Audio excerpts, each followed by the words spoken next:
Hello বন্ধুরা, কেমন আছো তোমরা সবাই? আশা করি অনেক অনেক ভালোই আছো। আর তোমাদের ভালোবাসায় আমিও অনেক ভালো আছি, কারণ তোমরা আমাকে যে পরিমাণে ভালোবাসা দিয়েছো এবং সাপোর্ট দিয়েছো তা আমি কোনোদিন ভুলতে পারবো না।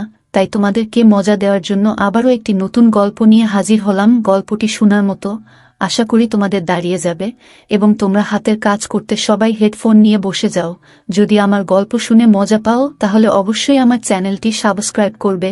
তো চলো বন্ধুরা, আমরা কথা না বাড়িয়ে আসল গল্পে চলে যাই। যেসব মহিলাদের সন্তান হতো না, আমার মা তাদের জন্য ওষুধ তৈরি করত। কিন্তু যে ঘরে সে মহিলাদেরকে নিয়ে যেত, সেই ঘরে একমাত্র আমার মা আর তার কাজের মেয়ে ছাড়া আর কেউ যেতে পারত না। কিন্তু আমার যখন বিয়ে হলো তখন কোনো সন্তান হলো না। আমি বললাম, মা, আমার জন্য ওষুধ তৈরি করে দাও। মা অনেক কঠিনভাবে বারণ করে দিল। আর একদিন আমি তার কাজের মেয়েকে বললাম আমাকে সাহায্য করতে। সেই দিন কাজের মেয়ে নিজের মুখ লুকিয়ে মায়ের ঘরে গেল। মা তাকে জিজ্ঞাসা করল যে, তুমি মুখ বন্ধ করেছ কেন? সে বলতে থাকল যে, আমার মুখ খারাপ হয়ে গেছে। তারপরের দিন সেই কাজের মেয়ের জায়গায় আমি মায়ের সেই ঘরে গেলাম, আর এরপরে যে ঘটনাটা আমি দেখলাম সেটা দেখে প্রায় আমার মন বেরিয়ে যাওয়ার মতো অবস্থা হলো। আমার মায়ের নাম সোনম। সে তার সময়ে সবথেকে বেশি পড়ালেখা করা মহিলা ছিল, আর গ্রামের মধ্যে প্রথম এমন মেয়ে ছিল যে কিনা ডাক্তার হয়েছিল। কিন্তু তার পড়াশোনা সব হয়নি, কারণ তার বাবা এই দুনিয়া থেকে চলে গিয়েছিল। এরপরে আমার মা সন্তান না হওয়া মহিলাদের চিকিৎসা করতে থাকল। আর এইভাবেই একদিন তার বিয়ে আমার বাবার সাথে হলো, আর তারপরে আমি এই দুনিয়াতে এলাম। আর এখন আমার বিয়ের বয়স হয়েছে। আমার মা ঘরের মধ্যেই মহিলাদের চিকিৎসা করত, আর যে মহিলারই চিকিৎসা করত তার বাড়িতে সন্তান ঠিকভাবেই হতো। মা পড়ালেখা করা মহিলা ছিল। 17 বছর বয়স হয়ে গিয়েছিল, কিন্তু তখনও পর্যন্ত আমি ওই ঘরটা খুলে দেখিনি যে ভিতরে কি আছে। ওখানে শুধুমাত্র আমার মা আর তার কাজের মেয়ে যেতে পারত। তার বয়স আমার মায়ের মতোই ছিল। সে আমার মায়ের সুখ দুঃখের সাথী ছিল। আমার মা বিয়ের আগে থেকেই তাকে জানত। আর এখন তো তারা দুইজনে একে অপরের অনেক প্রিয় বন্ধু হয়ে গিয়েছিল। কিন্তু একটা ঘটনা অন্যরকম ছিল, সেটা হলো যে মাঝে মধ্যেই তার সেই ঘর থেকে আওয়াজ আসত। আওয়াজ শুনে যেন মনে হতো কোনো মহিলার বয়স আমার মায়ের মতোই ছিল। সে আমার মায়ের সুখ দুঃখের সাথী ছিল। আমার মা বিয়ের আগে থেকেই তাকে জানত। আর এখন তো তারা দুইজনে একে অপরের অনেক প্রিয় বন্ধু হয়ে গিয়েছিল। কিন্তু একটা ঘটনা অদ্ভুত ছিল, সেটা হলো যে মাঝে মধ্যেই তার সেই ঘর থেকে আওয়াজ আসত। আওয়াজ শুনে যেন মনে হতো কোনো মহিলার সন্তান হচ্ছে সেই সময়। কিন্তু এখানে তো মহিলার কোনো সন্তান হতো না, তাহলে আওয়াজ কেন আসত? আমি ঘরে যাওয়ার অনেক চেষ্টাও করেছিলাম, কিন্তু মা কখনো আমাকে ঘরের ভিতরে নিয়ে যায়নি, আর আমার বাবাকেও নিয়ে যেত না ঘরে।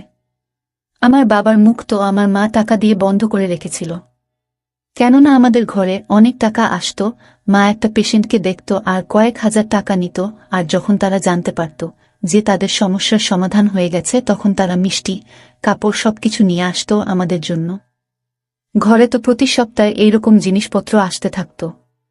মিষ্টি খেয়ে খেয়ে আমার ওজন বেড়ে গিয়েছিল। বাবা বলতো যে, ওর বিয়ে দেব কি করে? এত ভারী শরীর হয়ে গেছে, ওকে তো কেউ বিয়ে করবে না। বাবা এই কথাটা মজা করে বলতো। আমারও বিয়ের অনেক ইচ্ছা ছিল। আমি বলতাম যে, এটা তো ভালো, আমার বিয়ে করিয়ে দাও, হ্যাঁ আমাকে বিয়ে দিয়ে দাও।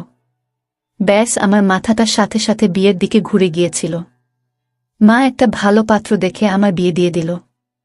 আমার স্বামী ভালো তো ছিল, কিন্তু আমার মা বাবাকে নিয়ে অনেক মজা করত। অনেক ভালো জীবন পার হচ্ছিল। কখনো কখনো বাবার বাড়িতে আসতাম, তখন বাড়ির সবার সাথে দেখা সাক্ষাৎ হয়ে যেত। আর মায়ের যে কাজের মেয়ে, সে সারা জীবন মায়ের সাথেই পার করে দিল। নিজের 4টে মেয়ের বিয়েও সে এই চাকরির পয়সাতেই দিয়েছিল, আর নিজের বাড়িও বানিয়ে নিয়েছিল। কিন্তু আমি জানি না যে তারা কি এমন চিকিৎসা করত। আমার মা একটা বড় মেশিন কিনে এনেছিল, অনেক দামি মনে হচ্ছিল। এটা মায়ের ঘরের বাইরে পড়েছিল, কেননা ওটাকে ভিতরে নিয়ে যাওয়ার জন্য লোকের প্রয়োজন ছিল। আমি মাকে জিজ্ঞাসা করলাম যে এটা কি। মা বলেছিল যে এটা মেডিকেলের ডাক্তারদের একটা বড় মেশিন। আমি জিজ্ঞাসা করলাম যে, তুমি এই মেশিন দিয়ে কি করবে? তুমি তো চিকিৎসা করো, অপারেশন তো করো না। কিন্তু মা বলল যে এই মেশিনটা আমার অনেক দরকার, আর আমাদের কাজটাও আরও ভালোভাবে হতে পারবে এই মেশিনের জন্য। আমি বললাম যে, তুমি এত পয়সা রোজগার করে কি করবে? অনেক তো করলে মা, এবার তুমি একটু আরাম করো। মা বলতে থাকলো, পয়সা ছাড়া জীবন কি হয়? পয়সা তো এমন জিনিস যেটা প্রতিদিন প্রয়োজন হয়। আমার শ্বশুরবাড়িতে আমার স্বামীর বোনের সন্তান হচ্ছিল না। সেই বিষয়ে যখন আমি জানতে পারলাম, আমি বললাম যে আমার মা এই পৃথিবীর সকল জায়গায় চিকিৎসা করে বেড়াচ্ছে। তোমারও করে দেবে, কিন্তু চিকিৎসা অনেক দামি, চিকিৎসায় অনেক খরচ হয়। আমাদের থেকে তো পয়সা নিও না। আমরা তো তোমাদের আর শ্বশুর বাড়ির আত্মীয় হই, আমরা তো তোমাদের সম্পর্কে কেউ হই। যখন কিনা সে আমাদের কেউ ছিল না, সে তো ছিল দূর সম্পর্কের, আমার স্বামীর বোন ছিল। কিন্তু আমার শাশুড়ি বলেছিল যে তোমার মাকে বলো যে এর চিকিৎসা ফ্রিতে করে দিতে, কেননা মেয়ের শ্বশুর বাড়ির ব্যাপার তো। আর এখন ব্যাপারটা আমার শ্বশুর বাড়িরই হয়ে গিয়েছিল, কারণ এই প্রথমবার আমার শাশুড়ি আমাকে কোনো কথা বলেছিল বা আমাকে কোনো কাজ করতে বলেছিল। আমি যখন মাকে বললাম তখন মা বলল যে তুমি কি পাগল হয়ে গেছো, জানো কত পয়সা খরচ হয় এই চিকিৎসার? আমি মাকে বললাম যে কোনো ব্যাপারে পয়সা খরচ হয়, শুধুমাত্র ওষুধ দিতে হয় তো। চুপ করে দিয়ে দাও, এটা তো আমার মান সম্মানের প্রশ্ন। এখানে মা অন্য রকম একটা কথা বলল। মা আমাকে বলল, এইভাবেও কিন্তু তোমার মান সম্মান নষ্ট হতে পারে। আমি বললাম, তার মানে? কেন খারাপ হবে মান সম্মান? মা বলল, যদি তার চিকিৎসা করি আর তার যদি কোনো লাভ না হয় তখন। আমি বললাম, মা তুমি যার যার এখনো পর্যন্ত চিকিৎসা করেছ তারা প্রত্যেকেই তো লাভ হয়েছে, তাহলে আমার শ্বশুরবাড়ি আত্মীয়র কেন লাভ হবে না? আমি অনেক কষ্ট করে মাকে রাজি করালাম। আমার বাবাও বলল যে মেয়ের শ্বশুরবাড়ির ব্যাপার। আমার মা আমাকে বকল আর এটাও বলল, আর কখনো আমার সাথে এই ব্যাপারে কথা বলতে যেও না। যদি তুমি নিজের পেশেন্ট নিয়ে আমার কাছে চিকিৎসার জন্য আসতে থাকো তো আমি একদম চিকিৎসা করব না। আমি বললে আমাকে মা বকল। বাবা যখন বলল, মা রাজি হয়ে গেল চিকিৎসা করতে। আমি বাবাকে বললাম, মা তো আমার কোনো কথাই শুনল না। বাবা বলল যে রাত দিন লোকের চিকিৎসা করে করে পাগল হয়ে গেছে, সব সময় ওই ঘরেই ঢুকে থাকে। আমি জিজ্ঞাসা করলাম যে তুমি কি কখনো ওই ঘরে গেছ? বাবা তখন বলতে থাকল, যখন ওই ঘরটা তৈরি হচ্ছিল তখন আমি গিয়েছিলাম, তারপর থেকে আর যাইনি, কিছুই নেই ওই ঘরে। শুধুমাত্র এই ডাক্তারের জিনিসপত্রই আছে, ওখানে একটা টেবিল আছে আর 2-4টা আলমারি আছে। কিন্তু যদি ঘটনাটা এটাই হয় তাহলে মা সেখানে কাউকে যেতে দেয় না কেন? আমার স্বামীর বোনের চিকিৎসা হয়ে গেল। আমি তাকে জিজ্ঞাসা করেছিলাম, তোমাকে কোথায় বসিয়েছিল? আমাকে বলল যে ঘরের ডাইনিং রুমে বসিয়েছিল। আমি বললাম যে তোমাকে ঘরে নিয়ে যায়নি। সে বলল যে না, আমাকে তো কোনো ঘরে নিয়ে যায়নি। 2-4টে টেস্ট করালো আর তারপর চিকিৎসা শুরু করল। ওষুধ লিখে দিয়ে দিল। বলল যে যদি কপালে থাকে তাহলে সন্তান হবে, না হলে এর কোনো চিকিৎসা নেই। আমি অবাক হয়ে গেলাম। আমার মা পৃথিবীর সবার চিকিৎসা করছে, আর এটা হতেই পারে না। আমার মা এই পৃথিবীর সব জায়গা বলে বেরিয়েছে যে এই চিকিৎসায় এটা হতেই পারে না যে সন্তান হবে না। তবেই তো লোকেরা আসে লাখ লাখ টাকা খরচা করে। এখন যখন মা পয়সা পাচ্ছে না, তার মানে এই যে পয়সা পায়নি বলে মন থেকে তার চিকিৎসা করেনি। আমার মা তো অনেক লোভী হয়ে গেছে। তারপরে আমি ভাবলাম যে দেখা যাক, হতে পারে যে সন্তান হয়ে যাবে। হতেই পারে। আমার মা আমার স্বামীর বোনের চিকিৎসা করল, কিন্তু তার কোনো লাভই হল না। সে বলল এমনি নিজের মায়ের সবসময় প্রশংসা করতে। আমি তো কোনো লাভ পেলাম না। কিন্তু তোমার মা অনেক ভালো মানুষ। উনি বলেছেন যে যখন ভগবান চাইবে তখনই সন্তান হবে। আজকাল তো এরকমই অবস্থা, 1 মাস যদি সন্তান হয়েছে তো নানা রকম কথা বলা শুরু করে দেয় লোকেরা। আমিও চিন্তায় পড়ে গেলাম, কেননা বিয়ে হয়েছে, আমারও 7 মাস হয়ে গেছে। আর আমার সেই শ্বশুরবাড়ির আত্মীয় আমাকে বলল যে তোমার মা তো তোমার চিকিৎসা করতে পারে বা তুমি তার থেকে পরামর্শ নিতে পারো। উনি বললেন যে দেরি করো না, তোমার আবার আমার মতো অবস্থা না হয়, কেননা তারপরে কিন্তু আর এই বাড়ির লোকেরা তোমাকে আর ক্ষমা করবে না। আমি তো এই বাড়িরই সদস্য, তারপরেও আমার পিছনে কত কথা তারা বলতো। আর তুমি তো পরের বাড়ির মেয়ে, তাহলে তোমাকে নিয়ে না জানি তোমার শাশুড়ি কি কি বলবে, কি কি করবে। আমি এরপর অনেক বেশি চিন্তায় পড়ে গেলাম, কেননা এখনো তো এত দেরি হয়নি এমন কিছু। এখন থেকেই আমার শাশুড়ি অনেক কিছু কথা বলতে থাকল। সে বলতে থাকল, এতক্ষণে তো এই বাড়িতে খুশির খবর চলে আসার কথা, ভগবানই ভালো করুক। আমার স্বামীর বোনের তো 4 বছর ধরে চিকিৎসা করালো, কিন্তু কিছুই হলো না। আমার তো মাত্র 7 মাস হয়েছে, দেখা যাক না কি হয়। আমি এদের সবার কথায় আর আচরণে ব্যবহারে অনেক চিন্তায় পড়ে গেলাম।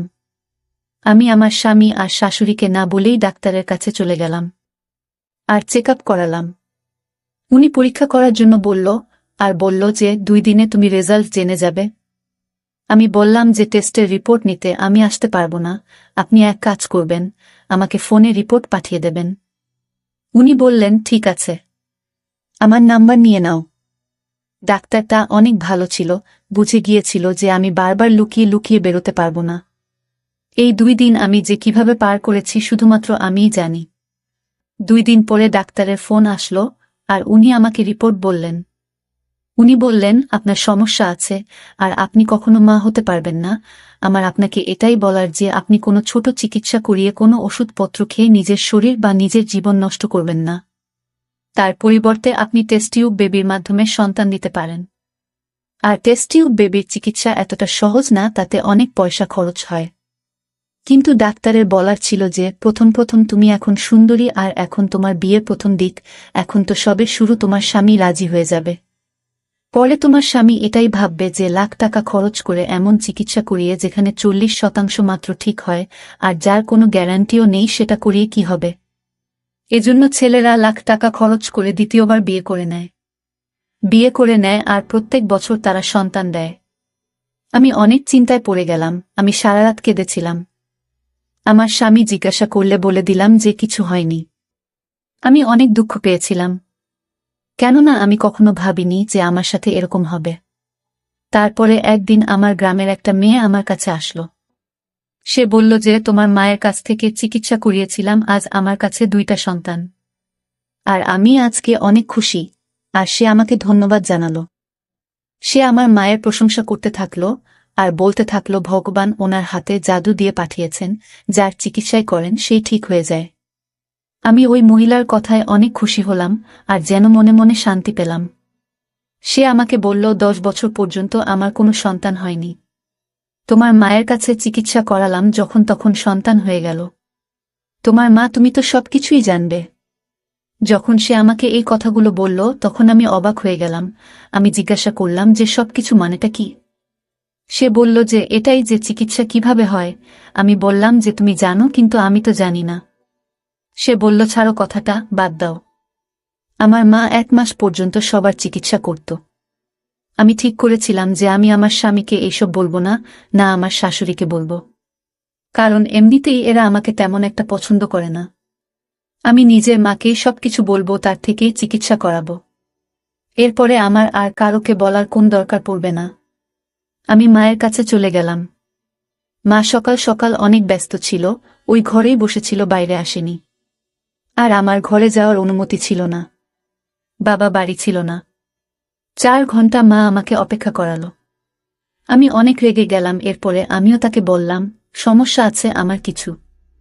মা জিজ্ঞাসা করলে কি সমস্যা। পয়সার দরকার। আমি বললাম পয়সার দরকার নেই। আর এরপর তাকে বললাম যে আমাকে ডাক্তার কি বলেছে, আর এরপর তাকে রিপোর্ট দেখালাম, ডাক্তার যেটা আমাকে ফোন করে বলেছিল। আমার মা বলল যে হ্যাঁ, রিপোর্ট তো এটাই বলছে। এইবার কি করা যায়, এটা তো বড় সমস্যা। আমি বললাম কেন, তোমার জন্য তো এটা কোনো সমস্যা হওয়ার কথা নয়, তুমি আমার চিকিৎসা করো। মা বলল যে এই ধরনের কথা যদি বলেছ তাহলে আমার থেকে খারাপ কেউ হবে না, আমি তোমার চিকিৎসা করব না। মা, এটা তো ব্যাপারটা সেই রকমই হয়ে গেল যে তুমি সব পরিবারকে খাবার দিচ্ছ আর আমি প্লেট দেখে যখন খাবার খাওয়ার জন্য বললাম তখন আমাকে বলছো যে খাবার খেলে পাপ হয়। আমাকে আমার মা এত খারাপ ভাব বকা দিল যেন মনে হলো যে সে কোনো দিনও আমার চিকিৎসা করবে না। আমি জিজ্ঞাসা করলাম কেন করবে না চিকিৎসা। বাবা এসে গিয়েছিল ওখানে। আমি কান্নাকাটি করছিলাম। বাবাও দেখে নীল যে এতদিন পরে মেয়ে ঘরে এসেছে, তার ওপরে আবার কান্নাকাটি করছে, সে চিন্তায় আছে। বাবা আমাকে সবসময় অনেক ভালোবাসত। সে আমাকে বলল যে কেন কাঁদছো তুমি, তখন মা বলল যে বিনা কারণে ও কিছু চাইছে। মা এই কথাটা বাবাকে বলল না যে আমি কখনো মা হতে পারবো না, আর আমি আমার চিকিৎসার জন্য বললাম। কিন্তু মা আমার চিকিৎসা করতে চাইছে না। একে তো ভুল করেছে মা, তার উপরে আবার মিথ্যে কথাও বলছে। বাবা বলল যে কেন চিন্তা করছো, আমি তো আছি, আর যেটা তোমার দরকার আমি তোমাকে এনে দেব, আমি তোমার জন্য চা বানিয়ে দিচ্ছি। বাবা সেখান থেকে চলে গেল। মা বলল যে যেটাই হচ্ছে সেটা ভগবানের উপর ছেড়ে দাও, আর খবরদার যদি এখানে চিকিৎসার কথা আবার তুমি বলেছ, আমি তোমার চিকিৎসা কখনো করব না, আর এই কথাটা নিজের মাথার মধ্যে ঢুকিয়ে নাও। আমি আমার বাড়িতে চলে এলাম আর ভাবলাম যে আমাকে মা কেন এরকম বলল। প্রথমত আমাকে তো মায়ের ঘরে যেতে দিত না। যখন আমি আমার বন্ধুকে তার কাছে পাঠিয়েছিলাম তখন মা তাকে ওই ঘরে নিয়ে যায়নি, আর তার চিকিৎসাও করেনি। তখন আমার মায়ের কিছুই যায় আসেনি, আর আজকে যখন আমি বিপদে পড়েছি তখন আমারও চিকিৎসা করতে চাইছে না। কোনো একটা কিছু তো আছেই। আমার মা মিথ্যে কথা বলতো, মানুষের চিকিৎসা সে করত না, আর যদি সে মিথ্যে কথাই বলতো তাহলে তার কাছে এত মানুষ কেন পয়সা খরচ করে চিকিৎসা করাতে আসত? কেন আমার বা আমার বন্ধুর চিকিৎসা করতে চাইছে না, যখন কিনা পৃথিবীর সব মানুষকে সে চিকিৎসা করছে? এইবার আমার শেষ আশা আমার মায়ের কাজের মেয়ে ছিল। সেও আমাকে যাবার সময় দেখে নিয়েছিল। পরের দিন আমাকে ফোন করে জিজ্ঞাসা করল, তোমার কি সমস্যা হয়েছিল? তুমি কেন কাঁদছিলে? সেও আমাকে মায়ের মতো করেই লালন পালন করেছিল ছোট থেকে। আমার খেয়াল রাখত, মা তো সারাদিন নিজের কাজে ব্যস্ত থাকত। আমি তাকে সবকিছু বলে দিলাম। আমি তার ঘরে গেলাম, আমি বললাম আমাকে সাহায্য করো। সে বলল যে আমি তোমাকে সাহায্য করব না, কারণ এই কাজটা আমার ভুল মনে হয়। আমি বললাম যে তার মানে?